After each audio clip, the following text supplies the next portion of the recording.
हम्म। सलाम अलैकुम दोस्तों, मोहम्मद फैसल नई वीडियो के साथ अपने चैनल हरकत में है बरकत में आपकी खिदमत में हाजिर। और मेरे साथ मोहम्मद ताहिर खान।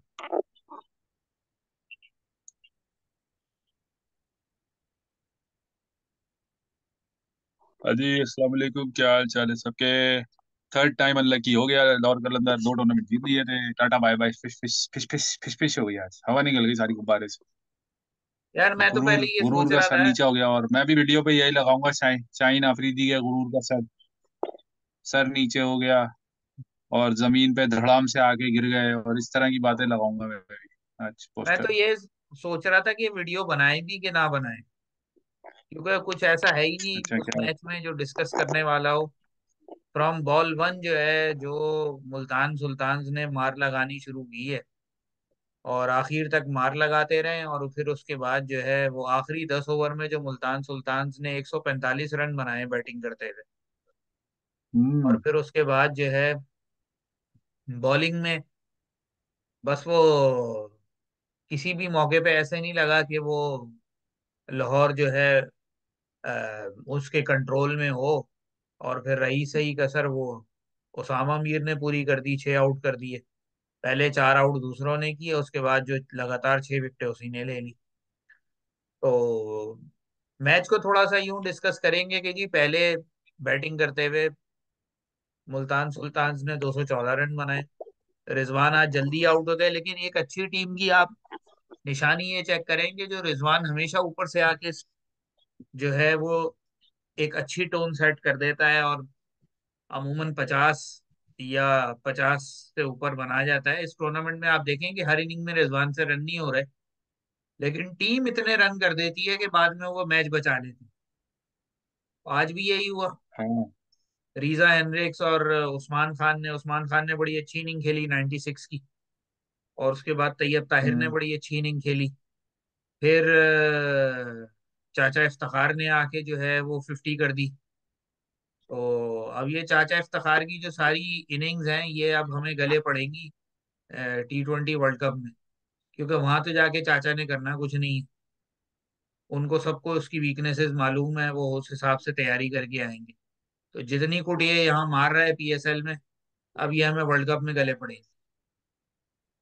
तो बाकी जो उनकी बॉलिंग थी लाहौर कलंदर्स की, अजीब बेसरोपा किस्म की बॉलिंग, 7 बॉलिंग ऑप्शन इस्तेमाल किए, कोई एक बॉलर भी ऐसा नहीं जो कि आप कह लें उनके लिए थ्रेटनिंग हो। शाहीन शाह खुद छक्के खा रहा है, 2 विकेटें तो ली लेकिन खुद छक्के खा रहा है। उसके अलावा इतने सारे बॉलर खिलाए में कोई काम का नहीं। आज फिर शे होप को ड्रॉप करके साहिबजादा फरहान से कीपिंग कराई। तो अजीब क्लूलेस सिचुएशन है, होता है यानी वो, आप जब जब वो दिमाग जब आ जाते हैं ना, अब आप हारने के।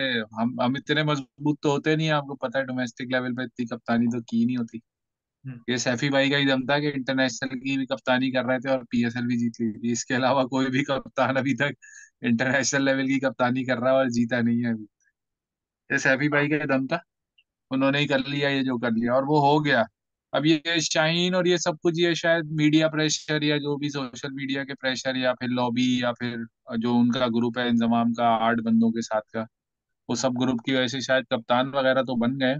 लेकिन वो एक ऐड था ना 2015 में, पहुंच तो गए वो भी, लेकिन इतने बड़े नहीं हुए। वही वाला सीन हुआ है कि पहुंच गए थे कि दो हाँ टूर्नामेंट भी जीत लिए और शाहीन शाहीन हो रहा था, वो सब बर्बादी हो गई। सिर्फ सिर्फ शाहीन पे फोकस करें आप, तो आप इतनी बड़ी बड़ी बातें। और न्यूजीलैंड में भी अभी हालिया ही सीरीज, अभी एक 15-20 दिन ही हुए हारे, वेस्ट सीरीज पूरी तरह से हारे।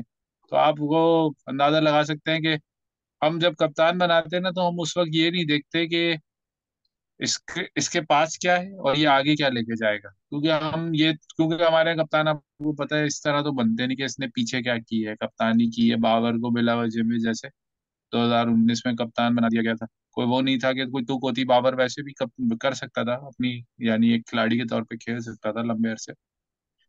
लेकिन उसको इतना नेगेटिव कर दिया। अब ये शाहीन अफरीदी किस वजह से बना था, मुझे अभी तक समझ में नहीं आया। साल तो तकरीबन 8 8 महीने तो हो गए तकरीबन बने हुए कप्तान। लेकिन अभी तक ये समझ में नहीं आया कि कप्तानी की वजह क्या थी। क्या 2 टाइटल जीतना काफी होता है फ्रेंचाइज से? क्या उसका इंटरनेशनल एक्सपोजर, या एक ऐसा बॉलर जो अभी बहुत बड़ी इंजरीज के बाद वापस आया है, और उसके बाद से आप परफॉर्मेंसेस देख सकते हैं कि कहाँ जा रही है, कहाँ ग्राफ चला गया। 125 की स्पीड पे बॉलिंग आ गई है। तो ये सब चीजें देखते हुए वर्ल्ड कप ईयर में और इस तरह से जो धड़ाधड़ शिकस्तें हो रही हैं, आगे क्या होगा कुछ समझ में नहीं आ असल में बात ये थी कि ये सारा जो चक्कर था ना, लाहौर कलंदर्स ने चूंकि पैसे भी बहुत लगाते हैं, तो सोशल मीडिया पे भी बहुत पैसा लगाते हैं। फिर लाहौर कलंदर्स ने इस तरह आकिब जावेद को छोड़ा हुआ था कि भाई जो चाहो जाके जिधर जो बकवास करनी है कर दो, जिसके बारे में हम्म। जो कहना है कह दो, हम्म। जिसकी जो बॉडी शेमिंग करनी है कर दो। तो वो सब हम्म। कुछ चल रहा था। तो एकदम ही आप देख लें कुदरत ने कैसा, वो सकलैन मुश्ताक कहता है ना, कुदरत का निजाम। तो कुदरत का निजाम हो गया इनके साथ हाँ। कि जी वो, आप जो एक समझ लें कि एक ऐसी टीम थी जो अनबीटेबल हुई हुई थी, और आप जो कर रहे थे वो सही हो रहा था, अब आप जो कर रहे हैं वो गलत हो रहा है। यानी आपके चार अभी प्लेयर टेक टाइम, हाँ। तकरीबन इंजर्ड हो गए हैं, कॉम्बिनेशन आपका बन नहीं रहा, दिमाग आपका चल नहीं रहा, कि जी आप वो लेफ्ट राइट के कॉम्बिनेशन बनाने के चक्कर में लगे हुए हैं। कार्लोस ब्राथवेट और सिकंदर रजा पिछले मैच में जो है वो बाहर बैठे हुए, 16 की एवरेज हो चुकी है आस्किंग रेट, और आप एहसन भट्टी को बैटिंग के लिए भेज रहे हैं। तो ये जो है अच्छा, ये जो इनका जो प्लेयर डेवलपमेंट प्रोग्राम है ना, उसके बारे में सलमान बट ने जो है वो बड़ी जबरदस्त बात की है। सलमान बट मेरे हिसाब से सिवाय वो जो एक दाग उसके ऊपर लग गया, और वो बहरहाल अब कभी भी नहीं धुल सकता, वो तो लगा ही रहेगा। लेकिन बहुत सारे जो लोग टीवी पे बैठ के और अपनी जो है वो एक्सपर्ट ओपिनियन दे रहे होते हैं, और किसी के लिए लॉबिंग कर रहे होते हैं, किसी को बुरा कह रहे होते हैं, किसी को अच्छा कह रहे होते हैं। तो सलमान बट मुझे उन सारे जो आप कह लें तजियाकारों में काफी मुनासिब लगता है कि वो क्रिकेटिंग बातें करता है, और वो बातें करता है जिससे क्रिकेट का कोई फायदा हो। उसने कहा हम्म। कि भाई ये अगर आप ये प्लेयर्स डेवलपमेंट प्रोग्राम चला के और इतने पैसे खर्च करके, और इतने आप सोशल मीडिया की वो करा के कि भाई हमारा प्लेयर डेवलपमेंट प्रोग्राम ये है, उससे ये बच्चा निकला, उससे वो निकला, फला निकला। उसने कहा भाई बात ये है कि उसकी एक प्रॉपर प्रोडक्ट जो है वो सिर्फ हारिस रऊफ है, और कोई भी प्लेयर ऐसा नहीं है अब तक जो प्रोफेशनल डेवलपमेंट प्रोग्राम के तहत चला हो और लंबे अरसे चला हो और सस्टेन किया हो और पाकिस्तान खेला हो। तो कह रहा है भाई हम्म। बेहतर ये है कि आप उस पर इतना पैसा लगाने के, आप जो फर्स्ट क्लास क्रिकेट में ग्रेड 2 है उसमें एक टीम डाल दें, और अपने जो प्लेयर्स हैं उनको उधर खिलाएं कि वो जब 4 महीने डोमेस्टिक खेलेंगे, रेड बॉल से खेलेंगे, उनकी उनका पेशेंस डेवलप होगा, बैट्समैन का भी पेशेंस डेवलप होगा, बॉलर का भी पेशेंस डेवलप होगा। तो वो आगे फिर काम आएगा शॉर्टर वर्जन। और उसकी सबसे बड़ी मिसाल जो है वो मोहम्मद अली की है। रेड बॉल में खिलाया, को खास परफॉर्मेंस नहीं थी इंग्लैंड के खिलाफ, बिल्कुल ही एक ऑर्डिनरी किस्म का बॉलर था। लेकिन चूंकि लंबे अरसे से फर्स्ट क्लास क्रिकेट खेल रहा है, तो शॉर्टर वर्जन में उसके लिए आसानी रही है कि भाई इस शॉर्टर वर्जन में मैंने हार्ड लेंथ कैसे हिट करनी है। उसका नतीजा ये हुआ है कि भाई आप देखेंगे वो अभी तक अनप्लेबल है। आज हालांकि उसको कुछ हिटें लगी है, लेकिन उसके बावजूद वो अभी तक अनप्लेबल है, और टॉप विकेट टेकर जा रहा है। हम्म। वो हमने गलत मतलब ले लिया ना, पीएसएल का मतलब था पैसा बनाना तो था, लेकिन सबको बराबर फायदे भी देना था, लेकिन हमने गलत मतलब किया ना। हमने उसके जरिए जो हमने पैसे कमाए या कोई स्टार मिला, हम उसको मतलब और मजबूत करने के बजाय, या अपनी जो बेस होती है उसको मजबूत करने के बजाय, हमने उसको एज ये तो नहीं कहूंगा कि शाइनिंग स्टार यूज किया, लेकिन अब तो मुझे लग रहा है वो टूटा हुआ सितारे की तरह हो गया कि बस वो गिरे चले जा रहे हैं। कोई ऐसा, आप समझ लें पिछले साल भी कोई ऐसा खास स्टार नहीं आया था। साहबजादा फरहान बड़ी मुश्किल से मर मरा के उन्होंने इसको चांस दिया, अब जाके वो भी दूसरी परफॉर्मेंसेस पे दिया। पीएसएल में कोई ऐसी चीज नजर नहीं आई थी 2023 के, या कोई ऐसे दो तीन प्लेयर नहीं नजर आए थे जो अब एक साल, या अब जो 2024 के T20 वर्ल्ड कप में यूएसए और वेस्ट इंडीज में जो होने जा रहा है उसमें कहीं पे नजर आ रहा हूँ, या फ्यूचर प्लान का कोई हिस्सा हूँ, जो कि अभी भी मुझे लग रहा है कि इस साल के में भी कोई ऐसा खास नजर नहीं आएगा, या नजर आएगा तो वही होता है ना, पसंद नापसंद में कहीं साइड लाइन लग जाए। चले मेरा ख्याल है आज यहीं तक रखते हैं। कल का मैच जो है वो हम्म। के आई है। कराची किंग्स और इस्लामाबाद यूनाइटेड के दरमियान है। कल से कराची वाली हम्म। लेग शुरू हो रही है, कराची में है ये मैच। कराची किंग्स और हम्म। इस्लामाबाद यूनाइटेड। अब तो आएगा मजा। इस्लामाबाद यूनाइटेड की भी अब हालत आएंगे। पतली है। 4 हम्म। मैचेस में 1 मैच जीता है। कराची किंग्स ने 3 मैचेस में 2 मैच जीते हैं। तो हम्म। देखते हैं कि कल, नहीं, अब मजा आएगा। अब कराची वाले मैच अच्छे होंगे, विकेट अच्छी होती है ना कराची की, मैच अच्छे होंगे। क्योंकि अब वहां सिचुएशन ये है कि 6 मैचेस में हमने जो है वो शाहीन की पथेटिक कैप्टनसी भुगत ली। अब इस्लामाबाद के पास दूसरा पथेटिक शादाब, यानी ये दो आप कह लें वर्स्ट तरीन कैप्टन है इस वक्त पीएसएल के अंदर।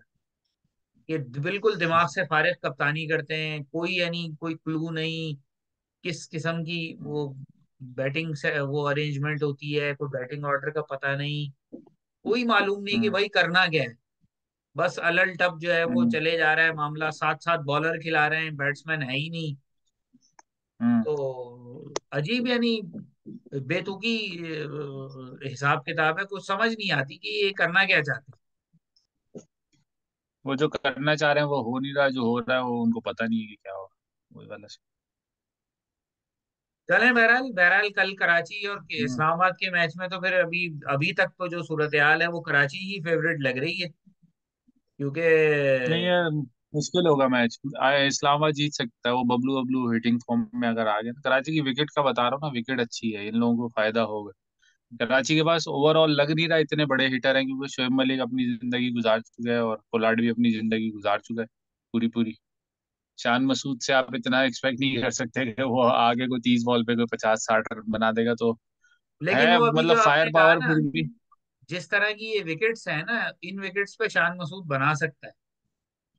हाँ, ये चीज अच्छी है कि शान मसूद थोड़े ना सीधे बल्ले से भी खेलना जानता है और थोड़ा सा टेढ़ा बल्ला भी कर लेता है, तो ये शान शायद। मसूद की अभी मैं तो फॉर्म नहीं है, वरना वो फॉर्म में हो तो वो तो अच्छे खासे 140 150 के स्ट्राइक रेट पे बैटिंग कर लेता है T20। हम्म, यार वो जिस पोजीशन पे खेल रहा है ना, मैं तो कह रहा हूँ 135-140 के दरमियान में स्ट्राइक रेट रखे अपनी, और टीम को एंकर करे, क्योंकि मुझे लगता है शान मसूद की जो रीच है ना वो इतनी है कि बस 130-35-40 के अंदर रखे स्ट्राइक रेट, और हम्म। बाकी टीम को चलाए ऐसा। उसका मेथड जो है ना सोचने का, जो वो है, बस वो रिजल्ट अभी फेवर में नहीं है, हम्म। लेकिन मेथड सोचने का दूसरे कप्तानों से डिफरेंट है, वो चीजों को जरा डिफरेंट तरीके से। मेरा ख्याल है कराची किंग्स के साथ एक और इशू भी है कि जो उनके पास जेम्स विंस है, वो हम्म। आप समझ लें एक तरह की लाइबिलिटी है उनके ऊपर। हम्म। डैनियल सैम्स बहरहाल ये- अपना कंट्रीब्यूशन दे रहा है, और तबरेज हम्म। शमसी बहरहाल फॉर्म में आ गया है, उसने भी आखिरी मैच में अच्छी बॉलिंग की है। और बाकी जो है वो इनको जो और इनके पास ऑप्शंस हैं, उनको ट्राई करना चाहिए, बजाय अगर डैनी ये जेम्स विन से रन नहीं हो रहे तो टिम सैफर्ड इनके पास मौजूद है बेंच पे। अब आया, तो हाँ अब आया। टिम सैफर्ड को खिलाएं, ताकि जो है वो हम्म। ऊपर जो टॉप ऑर्डर में एक एनर्जी रिक्वायर्ड होती है हिटिंग वगैरह की, हम्म। तो वहां से वो हासिल हो। और बाकी फिर वो अभी भी हम्म। वही है कि नवाज 5वें नंबर पे बैटिंग कर रहा है, जबकि एक शो में तो वसीम अकरम साफ कह चुके हैं कि नवाज 8वें नंबर से ऊपर का बैट्समैन नहीं है।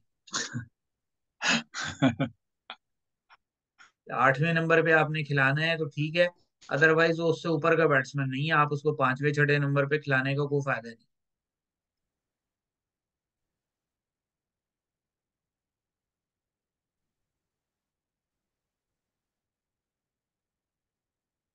चले देखते हैं फिर इंशाल्लाह कल के मैच के बाद फिर हाजिर होते हैं।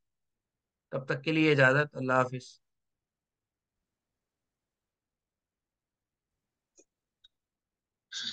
खैर हो गए अब। नवाज